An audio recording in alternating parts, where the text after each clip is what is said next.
Mesdames, Mesdemoiselles et Messieurs, bonsoir à toutes et à tous. À la une de l'actualité internationale, on ne comprend plus ce qui est en train de se passer. On ne comprend pas. Les États-Unis d'Amérique qui ont arrêté la livraison d'armes à l'Ukraine et pendant que l'Ukraine a le plus que jamais besoin de munitions, et c'est pendant ce même moment que l'annonce est faite que Donald Trump et Vladimir Poutine doivent s'entretenir aujourd'hui 3 juillet 2025. Si ce n'est pas encore fait, au moment où je suis en train de réaliser la vidéoconférence, puisqu'il est exactement 15h25 GMT, Donald Trump doit s'entretenir au téléphone avec Vladimir Poutine. Qu'est-ce qui se passe concrètement? Pendant ce temps, l'Ukraine est en train de diversifier ses zones de production d'armes parce que l'Amérique a arrêté la livraison d'armes. Alors, dans le cadre de cette vidéoconférence, mesdames, mesdemoiselles et messieurs, c'est de cela que nous allons parler. Mais avant de continuer, comme d'habitude, merci de mettre beaucoup de likes et partagez la vidéoconférence tant que vous pouvez. Partagez-la au maximum. Voilà. Alors, l'information officielle est tombée. Vladimir Poutine s'entretiendra avec Donald Trump au téléphone aujourd'hui. Et c'est le chef du Kremlin lui-même qui l'a annoncé au forum les idées fortes pour une nouvelle ère. Vous savez, il y a ce forum qui est en train de se tenir, les idées fortes pour une nouvelle ère.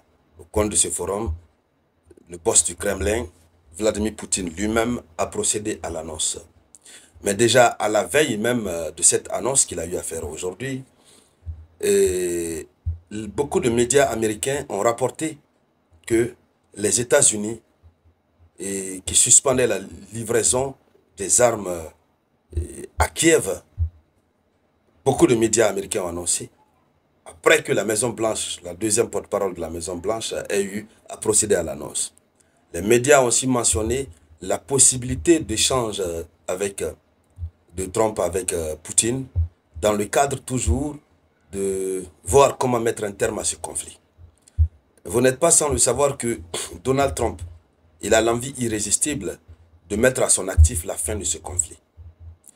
Il voudrait qu'on dise qu'il a le prix Nobel de la paix. Il veut en fait obtenir le prix Nobel de la paix. Il veut ça. Puisque c'est sur la base de la paix qu'il a fait la campagne aux États-Unis d'Amérique. C'est ce qui lui a permis de briguer la magistrature suprême à nouveau. Donc il se sent aussi mal dans sa peau de voir que la paix n'est pas en train de revenir, notamment en Ukraine. Et si du côté d'Israël, il a pu mettre les bouchées doubles, il a pu mettre la pression sur Benjamin Netanyahou et que ce dernier a accepté que la paix revienne. Mais du côté de l'Ukraine et de la Russie, il a un sérieux problème, notamment avec Volodymyr Zelensky, qui est difficile, qui ne comprend pas les choses. Donald Trump même avait insisté là-dessus.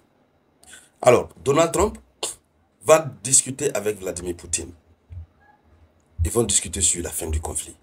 Et nous connaissons la rhétorique de Vladimir Poutine. Hein. Ce qu'il a craché sur Emmanuel Macron, c'est la même chose qu'il va certainement redire. Et cette fois-ci, il faut dire qu'il a répété ça à plusieurs reprises dans les oreilles de Donald Trump. Qu'est-ce qui motive Donald Trump à repartir vers Vladimir Poutine? Sachant que ce sont les mêmes rhétoriques qu'il va écouter. Donald Trump a-t-il une autre proposition sous la main? A-t-il une autre carte sous la main? Ou bien ça va être le dernier échange avant de procéder à la frappe de la Russie avec des sanctions massives. Les sanctions massives qui ont été proposées par le sénateur américain Lindsey Graham. Vous savez, Graham a proposé de frapper des tarifs douaniers de 500% la Russie et de tous les pays qui collaborent avec la Russie, qui achètent le pétrole ou le gaz avec la Russie. C'est-à-dire c'est le dernier recours des sanctions contre la Russie. Si ça ne marche pas, ça veut dire que rien ne pourra marcher. Or, s'ils appliquent cette sanction, ça va vraiment jouer sur la Russie. Hein. La Russie a beau se jouer les durs, mais cette sanction de Lindsey Graham, si c'est appliqué, ça va jouer sur la Russie. Parce que c'est une proposition de loi qui va passer au Congrès et ensuite qui va être validée par le président américain. Et donc, si ça entre en vigueur, il sera difficile de faire un retour en arrière, une marche arrière pour annuler cette décision. Ou du moins, la décision qui peut annuler cette loi, ça va être encore une autre loi qui va être votée pour modifier l'ancienne loi, au nom du principe du parallélisme des formes. Alors, donc ça veut dire que, pour le moment, on est là, le monde est à l'écoute, le monde retient son souffle, parce que Emmanuel Macron est venu gaillardement, il a tapé poteau, comme on le dirait, il a échoué, et lamentablement. Vladimir Poutine lui a craché les vérités. Et juste après cet échange, Donald Trump cherche à parler avec Vladimir Poutine. Bon, on ne sait pas ce que cela va donner. Mais en attendant, l'Ukraine trouve une autre solution à son problème, parce que qu'ils veuillent échanger ou pas, mais l'Ukraine a un sérieux problème. Sur le champ des hostilités, ils n'ont plus de munitions, ils n'ont plus d'armes. Les soldats, il n'y en a presque plus, sauf des mercenaires. Et c'est pourquoi l'Ukraine a signé un accord avec le Danemark. Nous avons vu hier le président danois, non, le ministre de la Défense danois, qui a dit qu'il serait très heureux de voir les activités de production des entreprises ukrainiennes démarrer sur son territoire à partir de septembre ou octobre. Et parallèlement donc, l'Ukraine a signé aussi un accord avec plusieurs entreprises américaines. Plusieurs entreprises américaines pour la production conjointe de drones. Donc, ça va être une production simultanée. Comme un accord en synergie d'action avec les usines de production ukrainiennes et américaines. Donc, ils vont, dans le cadre de cet accord, ils vont produire des drones, conjointement des drones, notamment des intercepteurs. Des intercepteurs de drones.